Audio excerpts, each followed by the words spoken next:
Six college life in Universidad de Santo Tomas. Jose Rizal gained the highest award as the emperor of his class. He entered as a student of philosophy and letter, following the course of his father, philosophy and letter from 1877 to 1878. 1878, he shifted medicine because of his mother who had failing eyesight. So, nung natapos ni Dr. Jose Rizal ang kanyang pag-aaral sa Ateneo, siya ay nagkamit ng may mataas na karangalan na Bachelor in Arts at gusto pa niyang mag-aral sa mas mataas na antas, ngunit pinigilan siya ng kanyang ina. Hanggang sa pinasok niya ang kurso na katulad ng tatay niya noong 1877 to 1878 at noong taong 1878 lumipat siya sa kursong medisina dahil na rin sa nanay niya na humihina na ang paningin. Student of Ateneo was different from UST. 1877 to 1878, he used his spare time in UST to study vocational courses. Ateneo, he studied surveying course and gained title Perito Agrimensor. So, ang buhay ni Rizal bilang estudyante sa Ateneo ay ibang-iba kumpara sa Ateneo. Kasi sa Ateneo, nakamonitored o nakasubaybay yung mga guro sa kanilang mga mag-aaral. Dahil na rin sa ito ay sekundarya. Samantalang sa UST ay malaya ang mga mag-aaral na gawin ang iba pa nilang mga gawain. Mayroon lamang binibigay na 3 oras sa klase at pagkatapos nun ay maaari na nilang gawin yung iba pa nilang mga gawain. Noong 1877 at 1878, ginamit ni Dr. Jose Rizal ang mga bakante niyang oras upang mag-aral sa UST ng vocational courses. Sa Ateneo naman, nag-aral siya bilang kumuha siya ng surveying course kung saan naging title niya ang Perito Agrimensor o Expert Surveyor sa English. Noong 1877 to 1878, kumuha siya ng preparatory courses ng Theology of Law, which is Cosmology, Metaphysics, Theodicy, and History of Philosophy. At lahat yon ang nakuha niya is sobresali. 24 students, 22 of them finished the course, and Rizal was part of the 4 students who got the mark of aprobechado. So, sa 24 na mag-aaral na kumukuha ng medisina, ay 22 lamang silang nakapagtapos. At isa si Dr. Jose Rizal sa 4 na mag-aaral na nabigyan ng parangal na aprobechado o very good sa English. 1877 to 1879, kumuha rin siya ng preparatory course ng medicine, which is advanced physics, at ang nakuha niya doon ay aprobechado, and then advanced chemistry, sobresaliente, at sa advanced natural history ay nakakuha rin siya ng aprobechado. First year in medicine, general anatomy and histology 1, descriptive anatomy 1, and exercises of osteology and dissection. Ang nakuha niya dito ay bueno. 1877 to 1880, second year of medicine, general anatomy and histology 2, descriptive anatomy 2, exercises dissection, and physiology, private and public hygiene. Ang nakuha niya rin sa 4 na to is bueno. No third year of medicine, noong 1880 to 1881, general pathology, its clinic and pathology history. Ang nakuha niya dito is aprobado. Therapeutic medicinal matter of the art of prescribing, sobresaliente, at surgical anatomy operations, external medicine, application, and bandages ay sa 4th year of medicine noong 1881 to 1882, medical pathology, surgical pathology, obstetrics, sicknesses of women and children, and sypilography. At ang nakuha niya sa 4 na to is notable. Ang ibig sabihin ng mga rank niya kanina is sobresaliente, excellent, aprobechado or notable, very good, bueno, good, and aprobado, pass.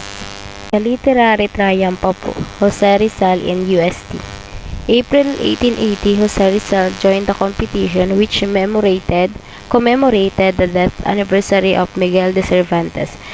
So, So, sa taong yan, sumali si Rizal sa isang kompetisyon para gunitain ng anniversary ng pagkamatay ni Miguel de Cervantes. Sinulat niya ang El Consejo de los Dioses sa salitang Espanyol at The Council of the Gods naman sa English. Ito ay isang play. Si Dr. Jose Rizal din ang nakakuha ng pinakamataas na papremyo mula sa nasabing kompetisyon. Noong taong 1879, sumali si Rizal sa Liceo Artistico Literario of Manila at siya ang diniklarang panalo sa nasabing kompetisyon.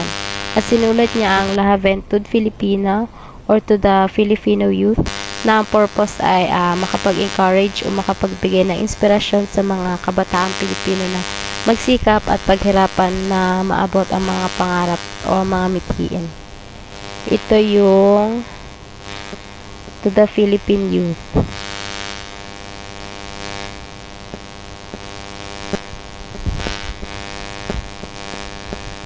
So, dumako naman tayo sa chapter 7 kung saan ito ay pinamagatang The Loves of Rizal. So, may clue na tayo kung saan nga ba dadaloy ang araling ito or kung tungkol saan ang ating tatalakayin dito. Kung saan ito din ay involved dito yung mga babae na naging parte ng buhay ni Rizal.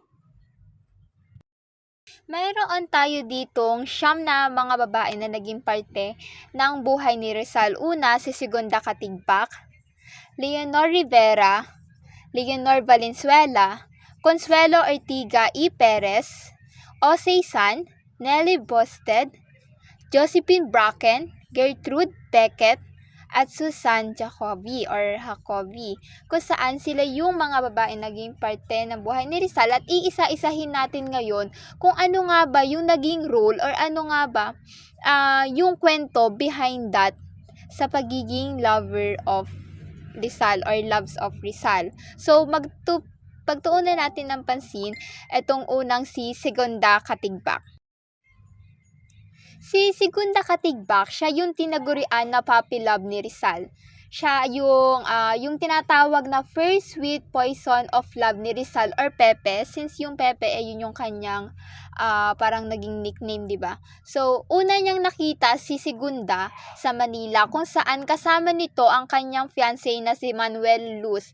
Hindi single si Segunda Katigbak nung una niyang nakita si Rizal or unang siyang nakita ni Rizal kung saan 16 years old pa nga lamang noon si Rizal. Tapos dahil nga sa galing si Segunda Katigbak sa mayamang angkan, kaya nakatadhana lang din siyang ipakasal sa katulad ng estado nila or ito nga yung si Manuel Luz. Si Manuel Luz pa dito ay hindi siya iba or siya ay kamag-anak lang din ni Segunda Katigbak. Since noong unang panahon na, di ba ganun naman talaga na kahit kamag-anak, pwede siyang ipakasal. Lalo na kasi gusto nilang hindi makalabas yung yaman or ma-preserve nila yung wealth nung kanilang pamilya. Kaya ikinakasal. So, ang fiancé nga dito ni Segunda Katigbak ay si Manuel Luz. So, kaya si Rizal dito, hindi siya umamin kay Segunda Katigbak about sa nararamdaman niya. Kasi nga, may fiancé at engaged noon si Segunda Katigbak. Hanggang nung maikasal si Segunda Katigbak, ay hindi pa rin umamin si Rizal noon. Pero, lagi niya sinisilayan nun or lagi niyang binibisita ng palihim si Segunda Katigbak noon. At ito nga yung tinaguraan din na unang parang pinaka-heartbreak niya. Kasi naging 2 years siya ditong nagkaroon ng parang heartache. Si Rizal. Sumunod naman ay si Leonor Rivera. Nung nag-aaral pa si Rizal sa UST, tumira siya kasama ang kanyang kaibigan sa number 6 Calle Santo Tomas Intramuros, kung saan pagmamay-ari ito ng kanyang tiyuhing si Antonio Rivera na siyang ama naman ni Leonor Rivera.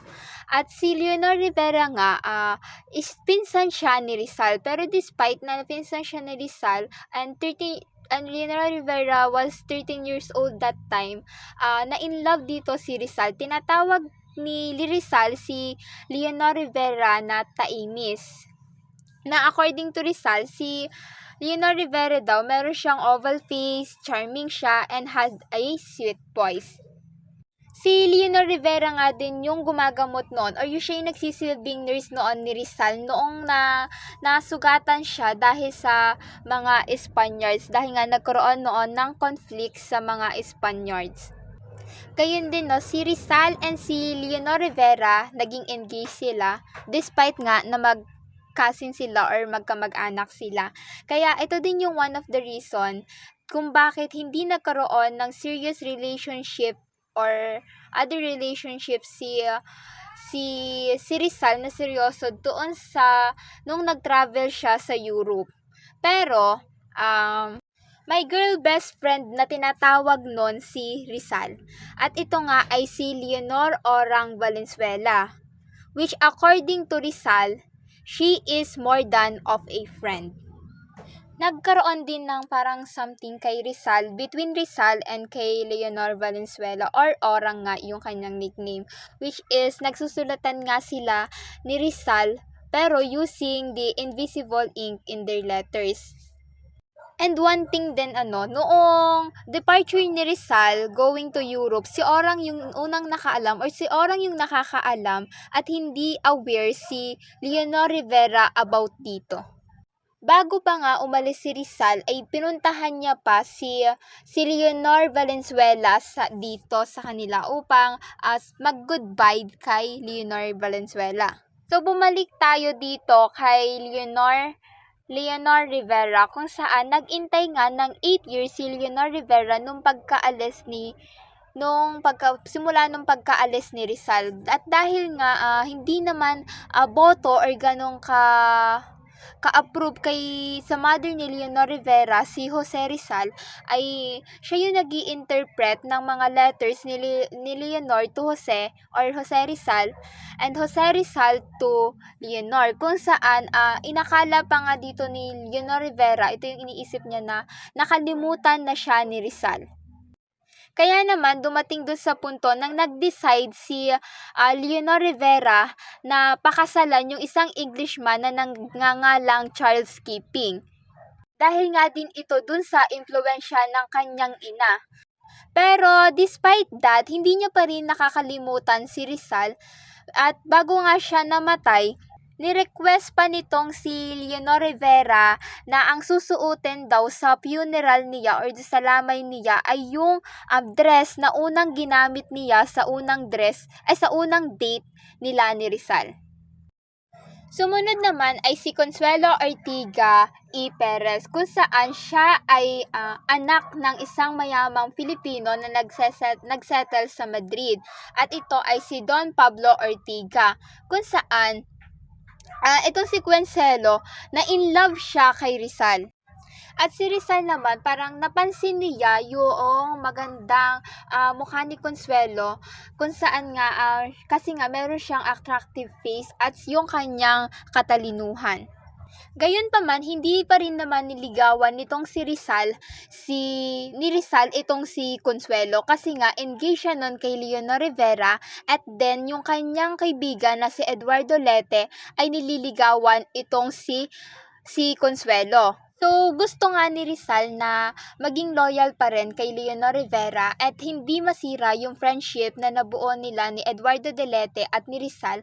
So, kaya niya hindi niya niligawan itong si Consuelo.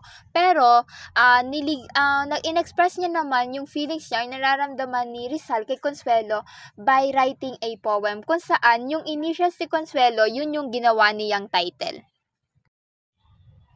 So, next naman ay itong si Gertrude Beckett kung saan wala ito or hindi sila nabanggit dun sa module, pero itong si Gertrude Beckett, according to what we have researched, isa din siya or kasama din siya sa Lovers of Rizal. Kung saan nga sinasabi din na sa among the girls daw na naging parte ng life ni Rizal, itong si Gertrude yung pinaka or one of the most beautiful girl na kanyang naging kasintahan or naging part ng buhay ni Rizal. So, Gertrude Beckett is a English girl who fell in love with Rizal. So, nagkakilala sila una kasi nga ang next destination ni Rizal noon ay sa London noong May 1888. At habang nung nasa London si Rizal na annotating the successes de las Islas Filipinas, he boarded in the home of Mr. Beckett kung saan ito yung tatay ni Gertrude. Ang pangalan ng tatay ni Gertrude, siya ay si Charles Beckett. And then, si Rizal, tinatawag niya si Gertrude na Getty. And Rizal, itong si Getty, tinatawag niya naman si Rizal na Petty. Kung saan itong si Getty, tinutulungan ni Gertrude, itong si Rizal, sa pagpipainting at sa sculpture. Pero itong si Rizal, umalis siya sa London noon para iwasan si Gertrude. Kung saan, noong point na yon si Gertrude siya ay nagiging seryoso na sa pagmamahal dito kay Rizal. Pero bago pa naman umalis noon si Rizal sa London, natapos niya yung groove carving ng Beckett sister. And then binigay naman nitong si Rizal yung groove carving niya to Gertrude as a sign of their brief relationship. Osei-san, a 23-year-old, was a descendant of a samurai. She was intelligent and could speak English. So, sino nga ba si Osei-san sa buhay ni Dr. Jose Rizal?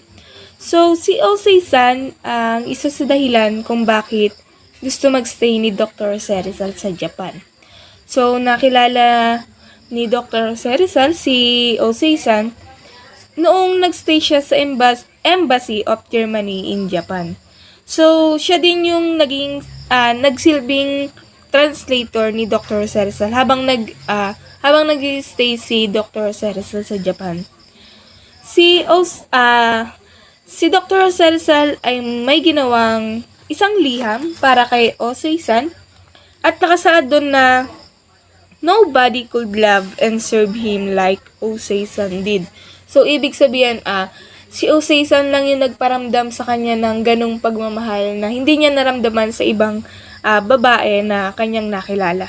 At nakasulat din doon na inahintulad ni Dr. Rizal si Osei-san sa isang koji flower. So, yung koji flower ay, which even if it fell from its stem, the petals did not wither. So, sa kabila nun, hindi pa rin pwedeng pakasalan ni Dr. Jose Rizal si Osei-san dahil naka-engage na nga to kay Leonor Rivera at dahil na rin sa kanyang mission para sa kanyang bansa. Next is Nelly Boosted. Nelly Boosted came from the rich family of Filipino British who settled in Paris. As one of the industrialized capital in the world, the cost of living in Paris was high, and Jose Rizal could not afford to stay there for a long time. So he preferred to live in Madrid. However, his friends like De Lunas and Pedro de Taveras invited him to stay. So, habang nag-stay si Dr. Rizal sa Paris, doon niya nakilala si Nelly Boosted. But because Antonio Luna, his friend, was courting Nelly, hindi niya nasabi kung ano talaga yung kanyang tunay na nararamdaman para sa dalaga.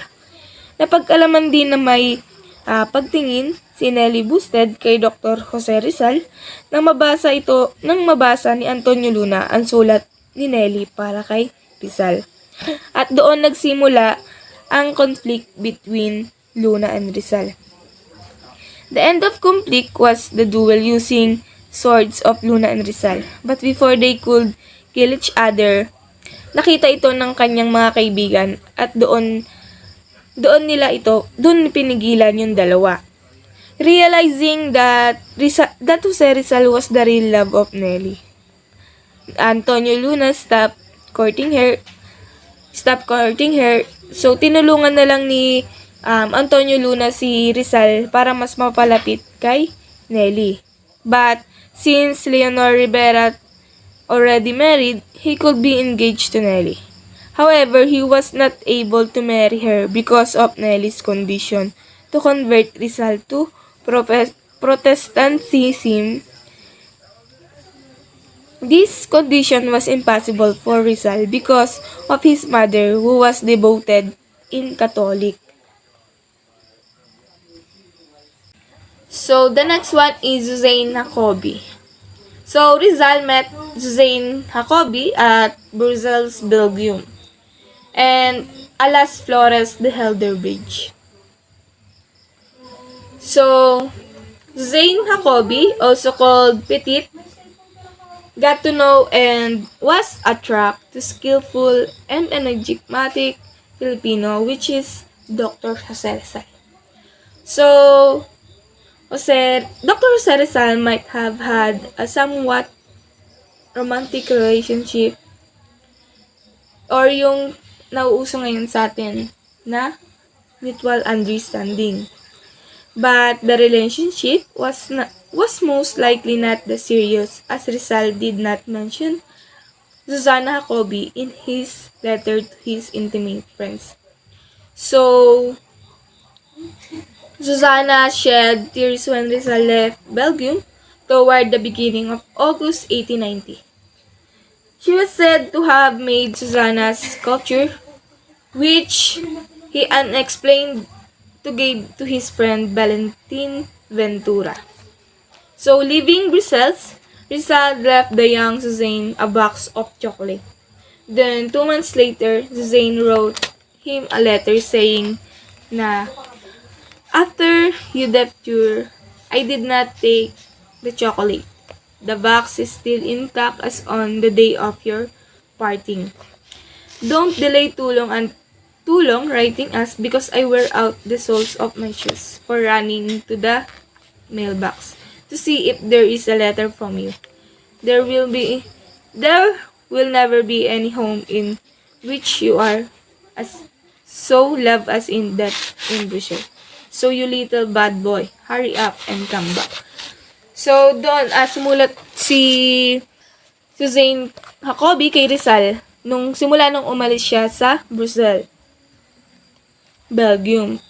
So, in her another letter, she was mentioning of Rizal's letter to her, suggesting that Filipino Madrid probably replied to her at least once.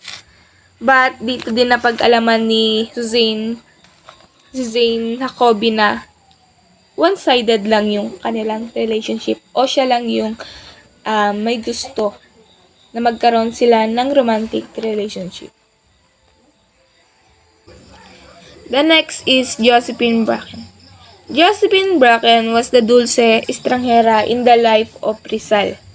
So, sino nga ba si Josephine Bracken sa buhay ni Rizal?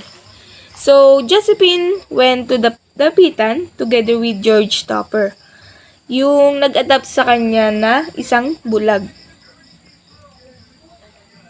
So, according to Josephine Bracken, ang kanyang ina ay isang Chinese, habang ang kanyang ama naman ay isang Irish.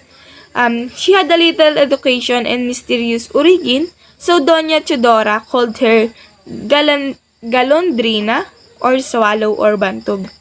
After the medication of George, he would go back to Hong Kong. Pero mas pinili ni Josephine na mas makasama si Dr. Rizal. So, gumawa ng paraan yung kanyang ama-amahan, which is si Dr. George, upang makasama o sumama sa kanya si Josephine Bracken patungo sa Hong Kong.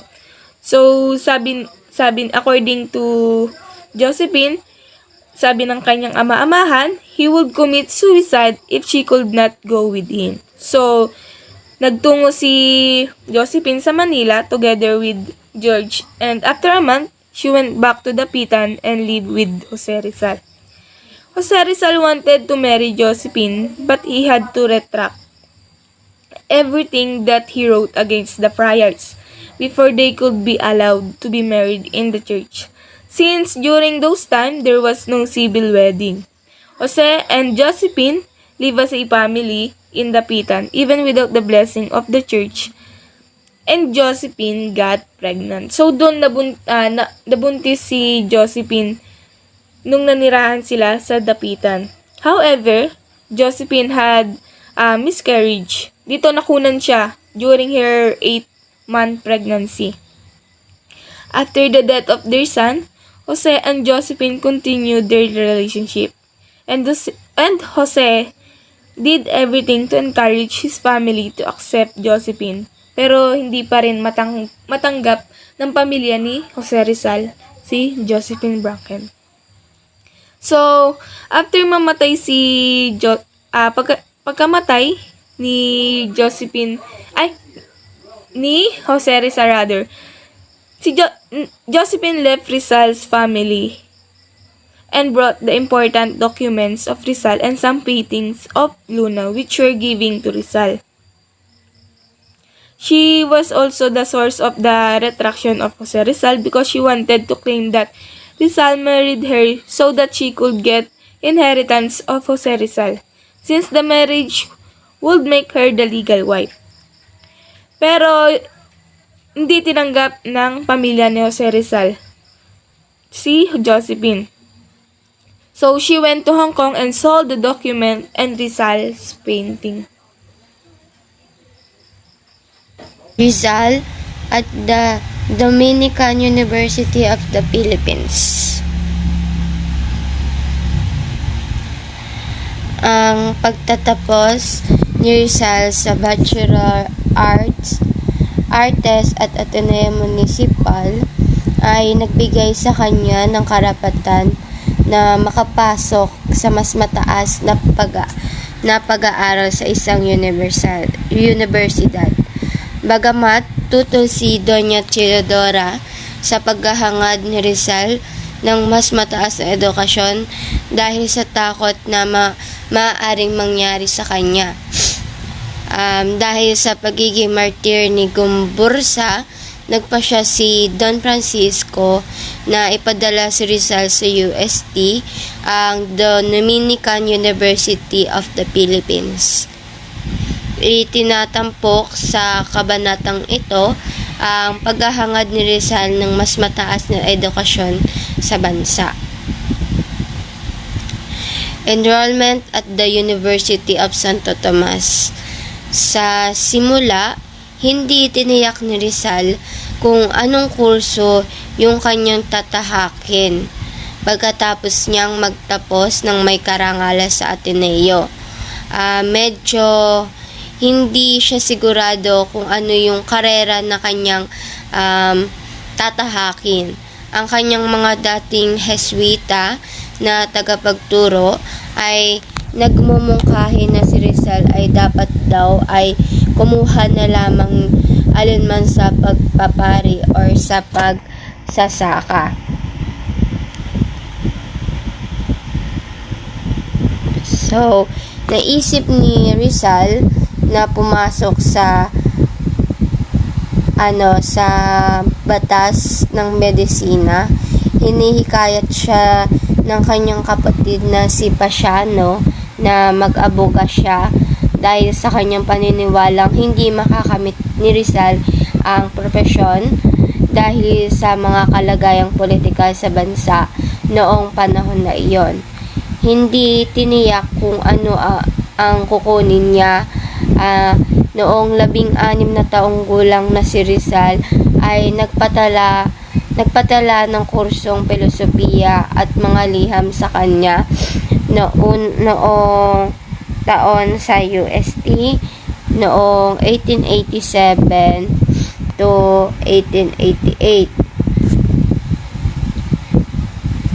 So, nung una, hindi itinuloy niya. Tapos nung sumunod ay nagdesisyon siya na magpadala sa nasabing programa pang-akademiko. Hindi siya humingi ng payo kay Padre Ramon Pablo, ang rekto ng Ateneo na noon ay nasa Mindanao noong mga panahong iyon. Sa Makatwid, natagpuan ni Rizal ang kanyang sarili na kumukuha ng mga kursong cosmology, metaphysics, Theodicity at History of Philosophy.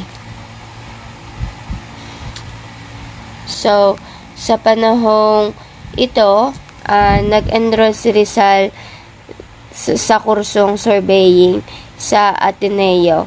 Gaya ng inaasahan, mahusay ang pagganap ni Rizal sa nabanggit na kursong bokasyonal. Siya ay iginawad sa titulo noong ginawaran ng titulo noong November 25, 1881 dahil siya ay menor de edad nang siya ay pumasa sa huling pagsusulit sa kursong ito. Pagkatapos ng kanyang unang taon, inilipat ni Rizal ang kanyang kurso mula sa filosofiya at mga sulat patungo sa medisina. Ito ay dulot ng 2 salik. Pinayuhan siya ni Padre Ramon na ituloy yung kurso dahil sa paghina ng paningin ng kanyang ina. Naisipan ni Rizal na dapat tapusin niya ang medisina upang mapagaling niya ang physical na karamdaman ng kanyang ina. So, academic performance at UST. Ang akademikong pagganap ni Rizal sa UST ay hindi maihahambing sa kanyang naging kalagayan sa Ateneo. Ang malapit na pagsusuri sa kanyang mga record ng Eskolastiko mula 1878 hanggang 1882 ay nagpapatunay sa kanyang katamtamang pagganap noon. So, ito yung mga talaan ng mga scholastic records at the University of Santo Tomas. Nandito yung mga naging grado or naging performance ni Rizal sa UST. So, doon sa Philosophy and Letters, noong taong 1877 hanggang 1878, ang cosmology and metaphysics niya is excellent. Theodicity, excellent. History of the Philippines, excellent. Tapos, noong first year siya sa medisina, noong taong 1878 hanggang 1879, ang physics niya ay mababa at ang chemistry niya ay excellent. Ang natural history niya ay fair at anatomy 1 good, dissection 1 good. And then noong second year siya sa medicine, noong taong 1879 hanggang 1880, ang lahat ng naging grado niya is good. And then nung nag-third year siya sa medisina, ay nagkaroon siya ng isang fair na grado, which is yun sa general pathology. And then sa therapeutics naman is excellence, sa surgery is good.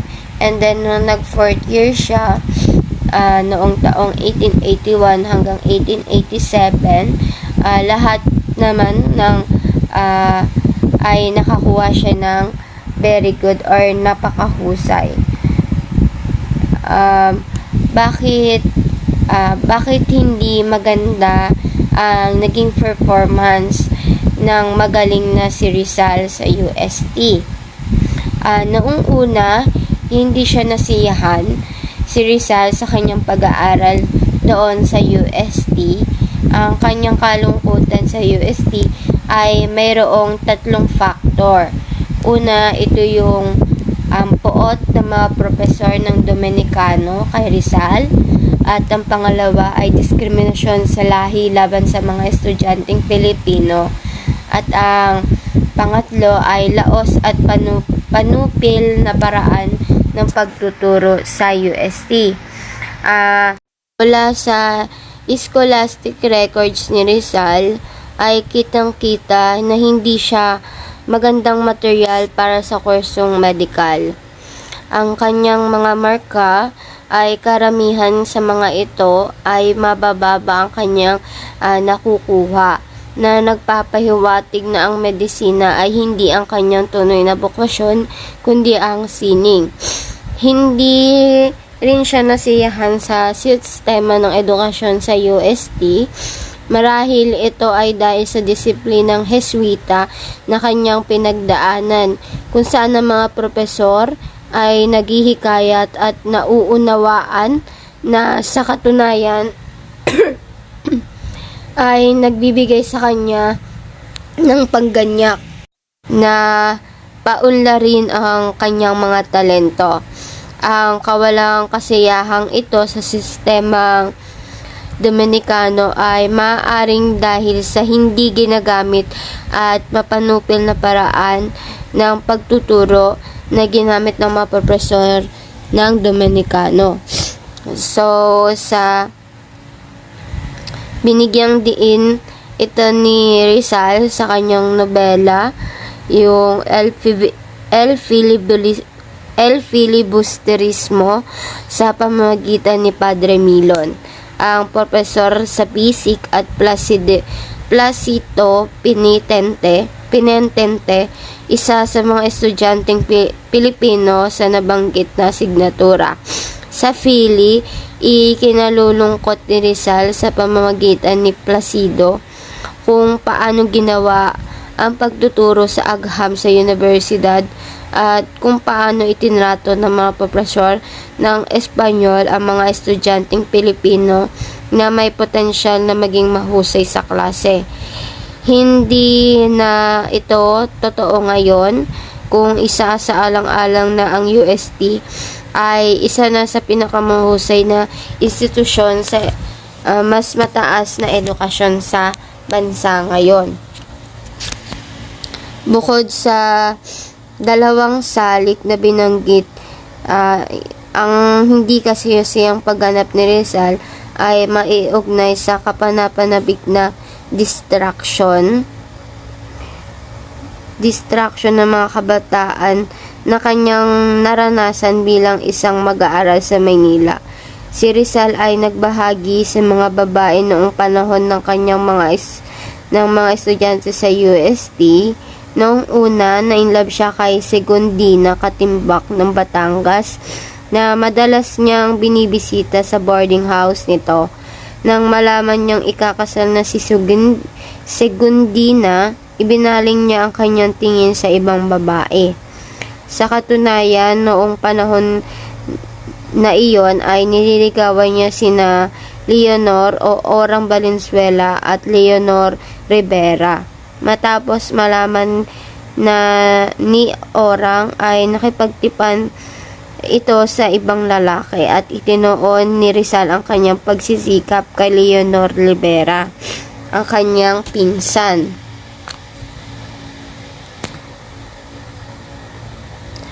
So, noong 1879 at 1888, ang kanyang mga entry ala Juventud Filipina to the Filipino Youth at El Consejo de los Dioses, the Council of the Gods, ay tinanghal bilang pinakamahusay na entry sa nasabing kompetisyon. Sumali siya sa kompetisyon para patunayan ang isang bagay na kaya ng mga Pilipino katumbas at nahihigitan pa ng mga Kastila sa husay ng panitikan. Mahalagang ang akdang pampanitikan bilang isang mag-aaral sa universidad. Tatlo ang pinakamahusay na akdang pampanitikan na isinulat ni Rizal bilang isang estudyante sa universidad. Ito yung ala Juventud Filipina, El Consejo de los Dioses, Filipinas and Winto al Pasig. Sa kabataan ng Pilipinas, ang 1879 Literacy Contest ay ginanap sa Manila Artistic High School. Noong siya ay 18 years old, ay isinulat ni Rizal yung Alahud Ventud Filipina or yung To the Filipino Youth. Student activism at UST, Rizal displayed his leadership in student activism when he was pursuing philosophy and medicine at UST. He espoused the cause of brown-skinned Filipino students against the Spanish and Mestizo students by Zaid 1971. So as both the Spanish and Mestizo students labeled the Filipinos Indio or Chongo, Rizal and his peers retaliated by calling them Castilla or Bangus.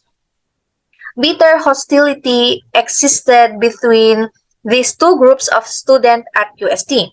This hostility, motivated by racial animosity, often erupted in student rumbles in the university campus and even in the streets of Manila. Being the leader of his fellow Filipino students, Rizal figured prominently in these brawls owing to his skills in fencing and wrestling, coupled with his resolute courage. There was even a time when Rizal was wounded due to a skirmish Filipino student had with Spanish student at Escolta, Manila.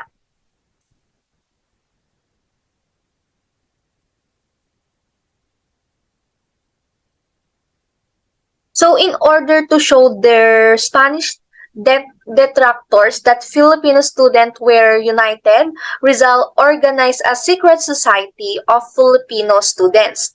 This society came to be called Compañerismo. The members called themselves Companions of Jehu, the patriot general of the Jews. Rizal naturally became the president of this secret society with Galiciano Apicable as secretary. So Rizal's activism was also expressed in his bold criticism of the defective and outmoded university education of his time. He criticized the humiliating treatment of brown Filipino students who were often insulted by their Dominican mentors. He also condemned the archaic method of instruction at UST. He described comically the technique the teaching of physics devoid of laboratory experiment. Students could not even touch the different laboratory apparatus and equipment as they were always kept inside display cabinets.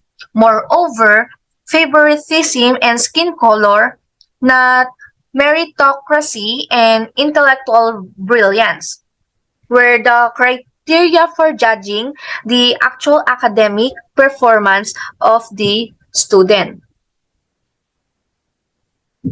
So in the first days of Spanish brutality, Rizal had his first taste of Spanish brutality during his first summer vacation at Calamba after his freshman year at UST. While he was walking on the street, he failed to see the man passing by owing the darkness of the night because he was able to recognize the man, who happened to be Lieutenant of the Guardia Civil. Rizal did not bother to salute nor greet him buenas noches, since the lieutenant was expecting that he be treated with respect and courtesy by everybody in the town. What he did was to whip out his sword and slashes it at Rizal's back. Okay, so Rizal was wounded. Okay, he sent a written complaint to Governor General Primo de Rivera about the incident. So nothing positive came out from his complaint, considering that he was an Indio. This incident left a deep impression on Rizal. Cognizant of his dignity and of his ability to compete with a Spaniard on equal terms, he found that as an Indio, he was not accorded equality with a Spaniard before the bar of justice. So according to Schumacher, 1997, his demand for recognition of equality of Filipinos and Spaniards was to obsess results taught in the year to come, and its denial would provoke him into a clash with offenders, no matter what the cost. In decision to go to Europe, after completing his fourth year in the medical course, Rizal decided to leave the country for Europe. So this was due in part by his disappointment with his schooling at the University of Santo Tomas. While obviously Rizal was to leave the country to complete his medical course in Barcelona, Spain. This was not the real reason for his sudden departure. This was evident from Pasiano's letter to Rizal dated May 26, 1882, as reproduced below Guerrero's 1988. So this is the evidence from the Pasiano's letter. Said that when the telegram advising us of your departure was received in Calamba, our parents were naturally grief-stricken, especially the old man who would not speak a word and took his bed, crying to himself at night, all advice from the family, the parish priest and others not doing any good at all. He made me go down to Manila to find out to his satisfaction how you managed to make a trip. When I returned, I told them that some friends of yours in Manila had shouldered the expenses, hoping to reassure them. For all that, I could see that he was still depressed and, seeing this and fearing, for another thing, that his continued brooding might make him ill. I told him everything, but only to him, pleading with him to keep it to himself, which he promised. Only since then have I seen him somewhat cheerful and back to his usual self. This is what happened in the family. As far as our friends, our acquaintances, and strangers are concerned, you will finish your medical course in Barcelona, not in Madrid. To my way of thinking, the main purpose of your going is not to improve yourself in the profession, but in other more useful thing, or what comes to the same thing, that to which you have greater inclination. That is why I believe you should follow it in Madrid, the center of all the provinces. For while it is true that in Barcelona there is more activity and even less to do business, and as far as a good education is concerned, if it should not be available in Madrid, the application of the student can supply it. It should be more convenient for you to be there together with our countrymen who can show you around until you can get the hang of things. So, from the foregoing correspondence, it is very clear that Rizal was going to Europe not just to complete his medical studies here or studies there. So, there were hidden purposes for his voyage to a new world.